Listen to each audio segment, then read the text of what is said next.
Welcome back. Some residents in Durban say they are concerned that South Africa's illegal immigration crisis has been ignored. Protesters took to the streets earlier this week, demanding stricter border control and the deportation of undocumented foreign nationals. Joining me in studio to speak on this is Land and Minerals Movement's President Zakhele Zuma, as well as the organizer of the March in March, Jacinta Ngobese-Zuma, who joins us live from Durban. A very good evening to both of you, and thank you so much for your time. Jacinta, maybe let's begin with you and talk to us about your movement, March in March. What's your stance on illegal, undocumented foreign nationals in the country? Thank you, Zakhele, for the opportunity. And I think maybe it's just to give a bit of a background on how the movement actually started. It really just started on social media with a couple of people who were concerned residents of South Africa who said, you know what, we're seeing the state of the country and it's getting more and more worrisome every single day. So we always sit behind our phones and we say we're going to do something about it, and we don't. And so we decided to actually make it happen, from just the comfort of sitting on our phones to actually making the movement happen. And so now for us, the most important thing is that we feel like we've got a government that ignores us. We've got a president that's more in touch with what's happening in international relations, more than he is in touch with what's going on in our actual country. And, you know, for him to even express the fact that he was shocked at the state of Johannesburg is echoing exactly what we think. Because how are you the president of a country and you don't even realize how badly it's dilapidated in the CBD areas of Johannesburg, Durban, Pretoria, and every other place? So it's for us, we're really calling for one, stricter border control. Even if they have to build a wall the size of the Chinese wall, we don't mind. And more than that, we also want people to respect the laws of the country. Those who are here legally, they need to really respect South Africans, because we feel like they've really taken over, and day by day, the country is dilapidating at an extremely quick pace. We see the level of crimes are rising. We see the level of unemployment is actually on the rise. And all of this can actually be sorted out if the government is actually just doing something about it. All right, so Zakhele, you're from the Land and Minerals Movement. You've heard what the March in March organization is saying with regards to what their stance is. Calling for stricter border controls and, most importantly, the respect of the laws in South Africa. Talk to us about your movement in relation to this. Oh, yes. No, I totally agree when she says that we need stricter borders and everything. But my concern is that, obviously, when we talk about foreign nationals, who are we talking about? Because I hear people, they are saying that foreigners, but we have black immigrants, we've got white immigrants. And our problem is that now, when they refer to the word in South Africa now, when they refer to foreign nationals, they are referring to black immigrants, meaning the African people. Meanwhile, we have Chinese, we've got white people also. And then we're having a problem with that, to say now, when it's black, it's a foreigner. When it's white, then it's a rainbow nation. You understand? So we are not taking away the fact that, yes, Johannesburg is at a bad state and everything like that. But we also need to look at why are they specifically targeting black people? Because now there's so many people here. So now we find ourselves as an organization to say, where is the Human Rights Commission? What are they doing about this? Because at the end of the day, we know for a fact that Home Affairs is the reason why we are having so many illegal immigrants, to say, number one. We need to ask ourselves, as you say, what are other African countries doing right that our own country is doing wrong, in a sense that we are having so many illegal immigrants? And then we need to also understand, once they are here in our country, they are protected by our very own constitution. You have to, the problem is that people, they do not understand history. To say that the ANC that we are talking about today, number one, it wouldn't have existed at all. You don't know the foundation to say the late former president of the ANC, Mr. O.R. Tambo, his offices, they were actually in Lusaka. You understand? And those were the headquarters. And then Mr. Orotambo himself, he was based in Tanzania. And he was loved and protected by the culture. And then the Umkhonto weSizwe soldiers, they were based in Luanda, in Angola, where they were being trained. And we're going as far as there was a Soweto, 1976 Soweto uprising, whereby children were murdered by the white men. And then those who made it out, what happened to those people? They were actually taken to Botswana. From Botswana, they were taken to Lusaka, where the ANC headquarters were at the time. And then from Lusaka, they were then transported to Angola. You understand? Where they were to be trained to be Umkhonto weSizwe soldiers. So now, Africa, the countries in Africa, they played such a very crucial role to say now we can come back and stand and say, these are foreigners. These are the people that need to be targeted in our streets. So this is our base. That is where we are standing right now to say we need even the Minister of Foreign Affairs to intervene. Jacinta, I just want you to come in there specifically on some of the points that Zakhele has made in saying that looking at the history of South Africa in the time of apartheid and the role that Africa played in the many ways that it has assisted South Africa, and particularly the liberation movement, juxtaposing that to what we are currently seeing in the country now in terms of undocumented foreign nationals. What's your stance in terms of his argument in saying, but there really should be something that South Africa is paying back to the African continent, and most importantly, how we view African immigrants versus those from European countries? All right, I think two things that worry me about Mr. Zuma there is, first of all, I always worry about people who put race before their own country. So for him, it's more important to highlight the skin color of a person as opposed to exactly what a person is and a person does. So me being black shouldn't warrant me to break the laws of any country just because I'm black. Doesn't mean because I'm black I can go to any other African country and just invade that country and go and stay there just because I'm black. So I think we need to move away from the stereotype that makes us believe that black people have a right to come and do as and what they please in Africa just because the continent is for African people. African people in any other continent, in any other country in Africa still have to abide by the laws of that country. I wouldn't go to Nigeria, for example, or any other African country and say, hey, look at me, I'm black, therefore I deserve to be more privileged than a white person, so let me get away with a lot of things that I'm not supposed to get away with. I think that's a very myopic view of everything that's happening in this country. And I think that he's part of the reason that we have the problems that we have in the country, because he seems to think that skin color warrants any kind of behavior and any kind of attitude just because you're black.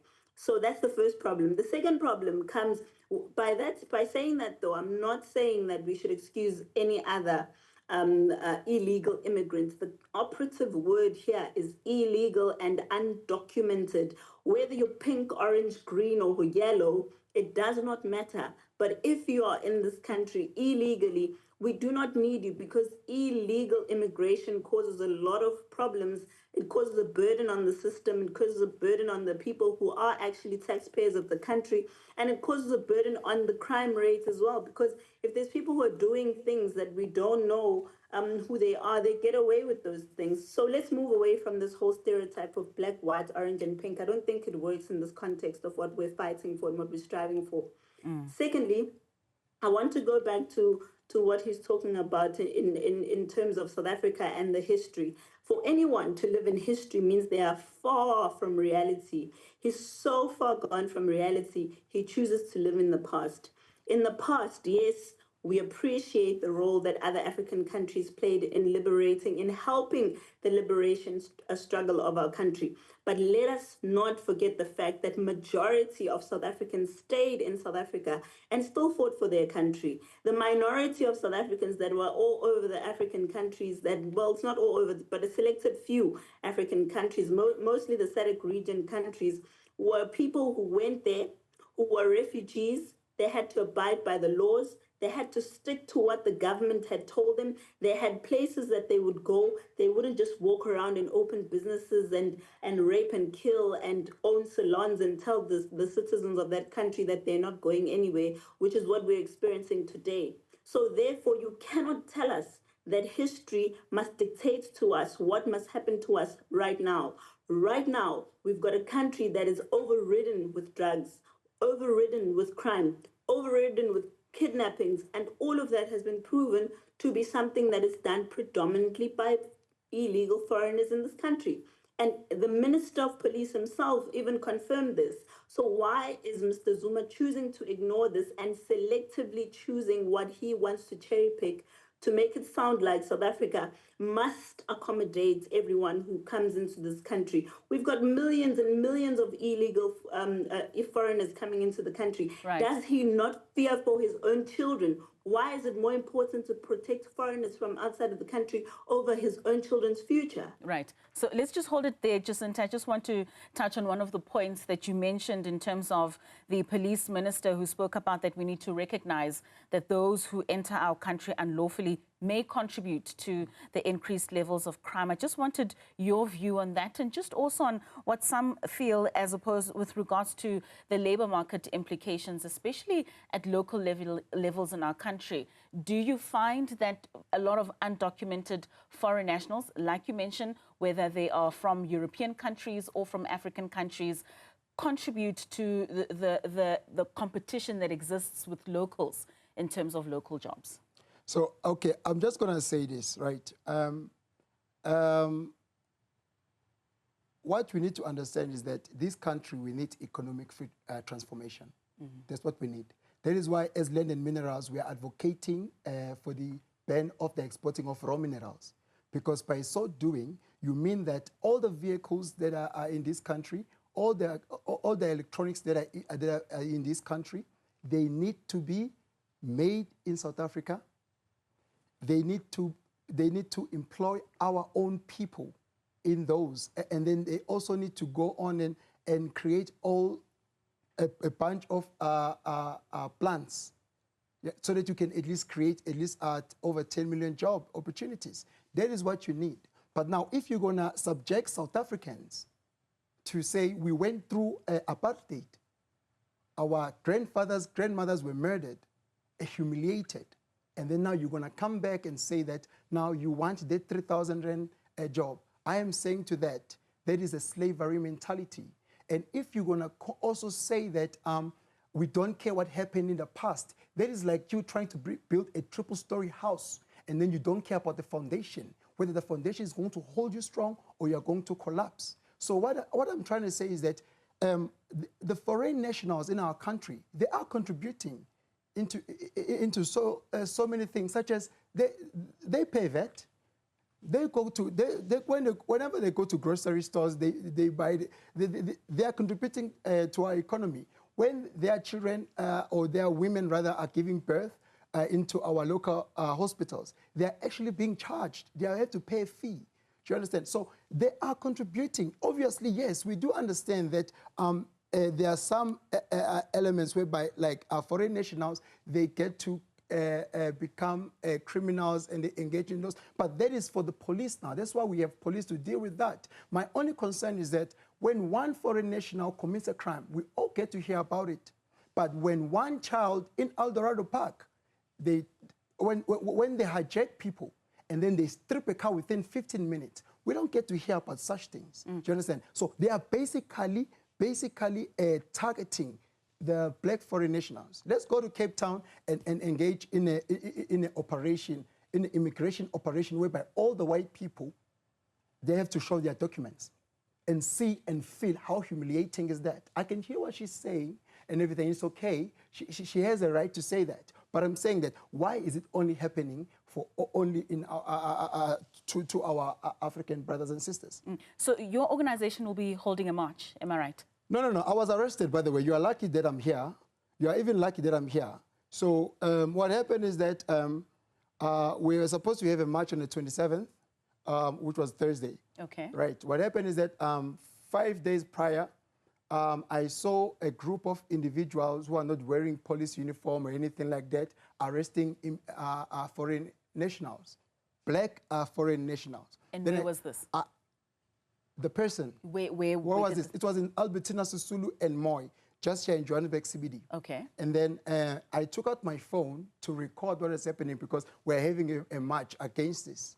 And then one gentleman, he came, he snatched my phone, and then they left me like that. I went to John Foster Police Station, and then when I got there, I parked my car outside. I see the guy standing on the door and everything. I say, I'm looking for my phone. He said, no, come inside, follow me. We go inside, we go to the back. As soon as I get there, they're calling me a snitch. They're taking videos of me. They say they're going to show me. And then they took me upstairs where they charged me. And then the guy upstairs is asking them, what are you charging Zuma for? And then they said, we are charging him for dealing in drugs. Exactly. And then now I'm out on bail of 2,000 rands. So anything that you are doing, trying to show the people the way, to say, listen, our problem here is hunger. That's why we are saying we are fighting for our minerals. We are basically advocating for the people of South Africa to be recognized as primary beneficiaries of the mineral resources under our soil. That is the main problem that we need to solve. Traore has done it. So Yes. the march that you were supposed to have held on the 27th, what were your objectives there? We wanted to remind the government of the ANC to say, these are our African brothers and sisters, and they are suffering. And the Minister of Police is not seeing what he's doing. He has opened a worm of criminals who are going out there looking for foreign nationals, and then they ask for passport. If you don't have a passport, then they arrest you. Then you have to cough out money. So we wanted the ANC to understand. Listen, remember when you wanted in 1990 to engage in a communication with the Botha regime, you didn't have power. You relied on the African countries to back you up. And then they did. Then you were able to come in and start negotiating what we so-called today freedom. So these are the very same people. Some of them are seeking asylum. As asylum seeker is basically telling you there's something wrong at home. My life is in danger. Right. Yes. Jacinta, just on some of the points that Ubab Zuma has raised, I just want to know, in terms of an appetite that your organization has when it comes to integration versus exclusion, do you support initiatives that are aimed at including undocumented foreign nationals in ways that surely not all of them are criminals, and some of them, like he says, are in the country because of situations that are dire back in their own countries, that can assist them to then find a way of being legal in South Africa and contributing meaningfully to this country? I think, first of all, we need to be realistic and honest with ourselves as to why so many people are flooding to South Africa, because you cannot tell me that all these people from these asylum-seeking countries, or whatever the case might be of what they claim is their problem, are coming here because there's no other country that they can go into. They're coming to South Africa because we're easy to exploit. They're coming to South Africa because we've got people like Mr. Zuma over there who's going to sing their praises and be poetic about whatever crimes that they do. They are coming to South Africa because South Africa is a land of milk and honey for all criminals, for all people, because we've got a government that does not prioritize its people, because we've got a president who thinks that international relations is the only thing that is important that he needs to focus on, because we've got a president who thinks that the economy is the only thing that he must be worried about, and therefore he must go and make money for whoever he's making money for. At the end of the day, there are thousands of countries, well, hundreds of countries around the world that people can go to. Why would a person from Pakistan come all the way here and say that they're a refugee or whatever the case might be and open a tuck shop? If you're a refugee, where are you getting the money to open the tuck shop from? So all of this refugee status also needs to be reviewed, because we're being taken for a ride. Some of them, they come here, the first thing they do is they buy documents for 40,000 rand. Where do you get 40,000 rand from if you are a refugee and you're poor? If he's talking about hunger, why is he focused on the hunger of the outside world and not the hunger of the South Africans who are living in South Africa, who were born in South Africa, who have nowhere else to go but South Africa? for me, I find Mr. Zuma to be really, really the most unpatriotic people. He's one of those people who are so living for today and tomorrow. I feel like his view is based on whatever it is that he thinks he can achieve today. And then tomorrow, when he faces the problems that come from illegal immigration, the whole world must stand still. Because illegal immigration does not only come with whatever vision that you have for Black people across Africa. It comes with South Africa being overcrowded as it is right now, buildings being taken over, the dirt and the filth, the unhygienic living conditions that we're living under, the criminal elements of it, children being kidnapped. We are not safe in South Africa. People coming in with bombs.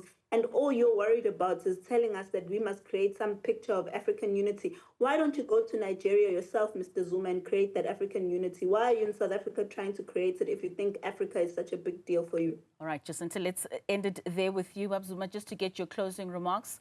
Jacinta calls you unpatriotic in the stance that you have taken as an organization. What are your closing remarks? So what I'm going to say is that, number one, you see where I'm standing? Sorry, rather, where I'm seated right now. I'm abiding by the rules here. So there's no one who's going to come into your house and do as they please. We are, like I'm saying, we are justifying our hatred for African people. Our system is failing us. We need the system to work. Home Affairs is supposed to be documenting our people, you understand? And she needs to start fighting for South Africans to benefit from our minerals that are being exploited by all these people, you understand? That's what she's supposed to be doing. You know what I'm saying? And the reason why Africans are coming into South Africa, let me tell you why. Because South Africa is the capital city of Africa. This is the motherland. This is where everything is happening. So it is very important that we stand together. And these people, as they are coming here, you must remember that we have one thing in common. They also have minerals in their countries, and they're also not benefiting. So this is the reason why we want to do it for our people in South Africa, so that we can also do it for people in Africa. And also, when you are saying to Home Affairs, document the people that are coming in the country, you are basically protecting the lives of South Africans because they are living with undocumented people. And also, South African Police Service, they're having thousands of cases whereby they have fingerprints, but they don't have the face. So you need to fix the system. Don't hate the person, because the person is going to do whatever they think is right because of the broken system. So now let us fix the system first, and then the people will follow. Thank you. Thank you very much. That was Zakhele Zuma, president of the Land and Minerals Movement, as well as Jacinta Ngobese-Zuma, who's the March and March organizer. Thank you to both of you for your time.